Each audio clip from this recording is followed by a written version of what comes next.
عمرك قابلت شخص كان باين عليه مثالي وكلامه حلو، حضوره قوي، كل حاجة فيه بتشد، لكن فجأة بدأت تحس بالذنب والشك والإرهاق النفسي؟ وكان السؤال: هو أنا فيا حاجة غلط ولا أنا بتعامل مع شخص نرجسي أصلا؟ أهلا بيكم في قناة طب ليه؟ النهاردة هنتكلم عن النرجسية، الكلمة اللي بقت ترند لكن قليل اللي فاهمها بجد. جاهز؟ يلا بينا.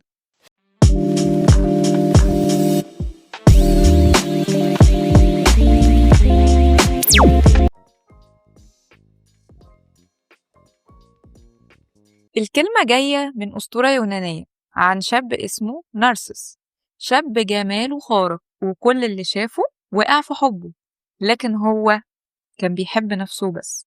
وفي يوم شاف انعكاس صورته في المية وعشقها لدرجة إنه مقدرش يبعد ومات مكانه. ومن هنا اتولد مصطلح النرجسية، حب الذات المفرط اللي ممكن يدمر صاحبه.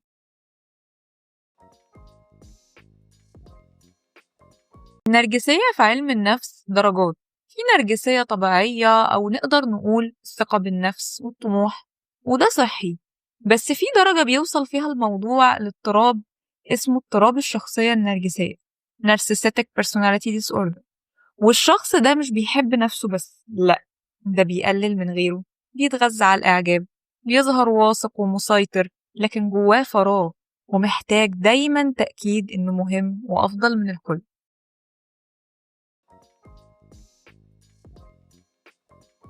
تعال أقولك شوية علامات واضحة للنرجسي: بيبقى شايف نفسه محور الكون، بيطلب المدح طول الوقت وأي نقد بيقدر يهز ثقته بنفسه، صعب يتعاطف مع غيره، بيتعامل مع الناس إنهم أدوات مش بشر، بيعمل لك لاف بومبينج في الأول، يديك حب مبالغ فيه وبعدها يسحبه بالتدريج عشان يقدر يتحكم فيك. لما يغلط فجأة بيبقى هو الضحية وانت اللي لازم تعتذر. وساعات بيستخدم حاجة اسمها جسلايتنج يخليك تشك في نفسك وتفكر إنك أنت اللي مجنون.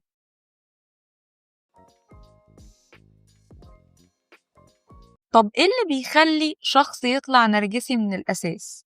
تعال أقول: تربية فيها تدليل مفرط ومدح من غير سبب تخليه يصدق إنه ما بيغلطش ومفيش منه اتنين، أو العكس، إهمال عاطفي يخليه يدور على القيمة بأي شكل.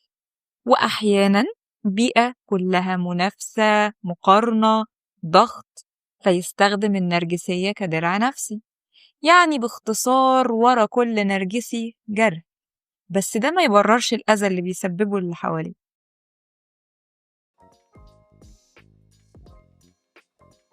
لو في حياتك شخص نرجسي خلي بالك من اللي جاي: حط حدود واضحة وما تتنازلش عنها، ما تحاولش تغيره، هو مش شايف نفسه غلطان أصلا. خليك واثق في نفسك وما تتأثرش بتقليله ليك، دور على دعم من حد قريب أو مختص. ولو العلاقة مؤذية وعندك إمكانية البعد ابعد، لأنك تستاهل تعيش مرتاح.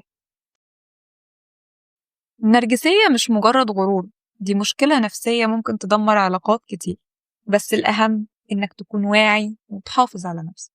لو عجبكم الفيديو ما تنسوش تدوسوا لايك وشير وسبسكرايب وتفعلوا الجرس عشان يوصل لكم دايما كل جديد، واستنونا في حلقاتنا الجاية. وقبل ما تمشي قول لنا في الكومنتات: قابلت نرجسي قبل كده وإزاي كان التعامل معاه؟